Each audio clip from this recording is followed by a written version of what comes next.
This is Life's called Big Moments, and we are going to ask Samuel little memories and souvenirs of his career. Okay, so Samuel, tu as gagné la Liga 3 fois dans tes 5 saisons à Barcelone. Est-ce que c'était le meilleur ligue dans laquelle tu as jamais joué? Ah oui, incontestablement, la Liga est le meilleur championnat au monde. Je pense que, je crois, et je sais que tous les joueurs qui jouent dans les autres championnats, leur rêve c'est de venir jouer à la Liga. Les 2 meilleurs clubs au monde sont le Real Madrid et Barcelone. Okay. Quand tu joues au Real Madrid ou à Barcelone, c'est autre chose, c'est un autre niveau. Donc c'est la meilleure ligue au monde. Et parlant de Real, tu peux expliquer un peu, moi, cette rivalité féroce entre Barcelone et... Ben, écoutez, c'est entre, je dirais, l'équipe de la capitale, même s'il n'y a pas une seule équipe dans cette capitale, il y a aussi l'Atlético de Madrid. Oui. Il y a le Real Madrid qui est l'un des plus grands clubs au monde. Et puis il y a Barcelone, l'équipe de la Ciudad Condal, où les gens revendiquent d'autres choses politiques. Donc ce match, c'est plus qu'un match de football. Moi, je dis toujours, c'est le plus beau match au monde. Quand tu joues ce match, tu as vraiment joué un match de football. Et j'espère que ce soir, on aura un très très beau match parce que je n'étais pas très heureux du spectacle qu'on a vu la dernière fois à Barcelone. On attend beaucoup plus de ce match, beaucoup plus d'émotions, mais c'est le meilleur match au monde. Donc je peux dire, c'était le plus grand match El Clasico que tu n'avais joué? Moi, mon premier Classico contre le Real Madrid, je me souviens où je vole le but entre il y avait Casilla et Roberto Carlos qui avait un peu de doute, je passe, je prends le ballon et puis je marque, on gagne 3-0, mais ce match on l'a joué en une semaine. Parce que oui, dès qu'on avait fini notre match de championnat, on a commencé, il y avait que ça, on avait la Coupe d'Europe, mais la Champions League, mais ce n'était pas dans notre tête. C'était pas trop dans notre tête, on avait gagné, oui, et puis on a géré le match, il fallait garder les efforts, il n'y avait que le Real Madrid, les supporters nous disaient, ay, vamos chicos, vamos, vamos, vamos, vamos. Et puis, je me souviens encore le jour de ce match, je prends, parce qu'on n'allait pas au vert, je sors de chez moi, le match il était à 22h si je ne me trompe pas, mais il était tard. Et puis, 3 heures avant le match, je sors de chez moi avec ma voiture, avec une chanson de Koffi Olomide à fond dans ma voiture, tout ça. Et je descends jusqu'au Camp Nou, c'était bondé de monde. Okay. Il y avait tellement de monde. Et tous ils criaient Barça, Barça.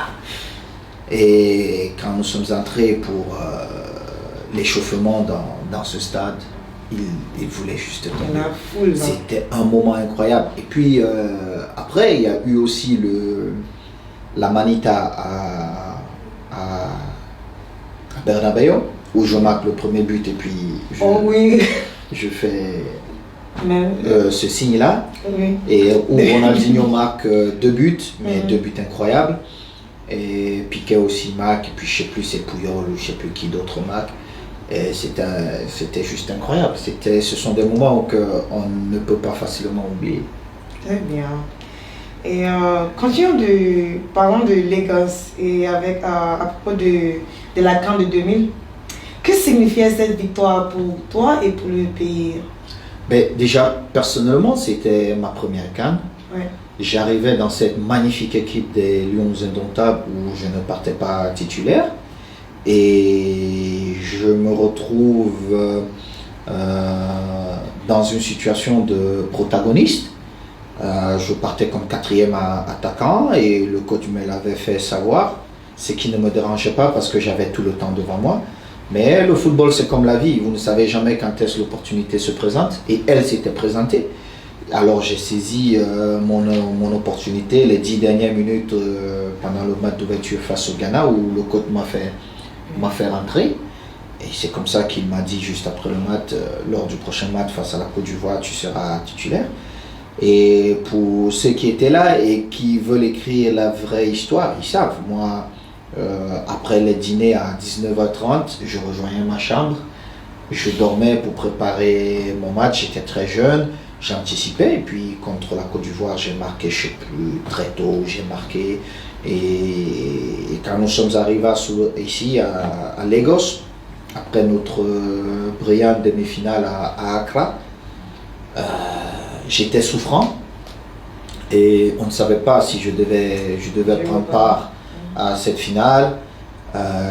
Ce qui m'avait marqué, c'est quoi? C'est que nous sommes allés il y a une plage ici, je me souviens plus très bien c'était laquelle, où nous sommes allés nous faire le décrassage, tout ça. Et il y a eu peut-être 4000 personnes qui sont venues autour de nous, des Nigérians, qui criaient Yugo Krayo, Okocha, Yugo Dayo, Okocha. Ils criaient tous comme ça. Et c'était bon pour l'enfant que je suis. Je me disais, waouh, comment serait ce match? Et puis je suis arrivé dans ce stade somptueux, tout en blanc et vert. Il n'y avait que des supporters du Nigeria. Même ceux qui venaient supporter le Cameroun, ils étaient obligés de porter le vert et blanc. Et le matin du match, d'abord, avant, j'ai sauté un moment. Le matin du match, le coach il vient, il me dit est-ce que je peux jouer? Et je lui dis coach, c'est très très difficile, j'ai très mal, tout ça. J'avais des furoncles et le docteur, grâce au docteur Moutazé, qui est venu, je ne sais pas comment il a réussi à le faire, il m'a soulagé. Et je me souviens, je suis rentré dans la salle, ils étaient en train de faire le plan avant la réunion technique, avant le match. Et puis j'ai dit au coach, je suis avec vous.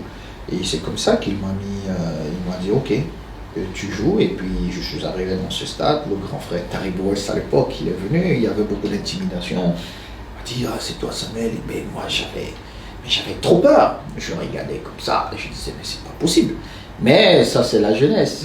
Quand on n'a pas encore beaucoup de maths à ce niveau, on appréhende ce qui peut se passer, tout ça. Et puis quand je suis revenu dans le vestiaire, j'ai fait ma prière, j'ai pris mes écouteurs et puis j'ai commencé à écouter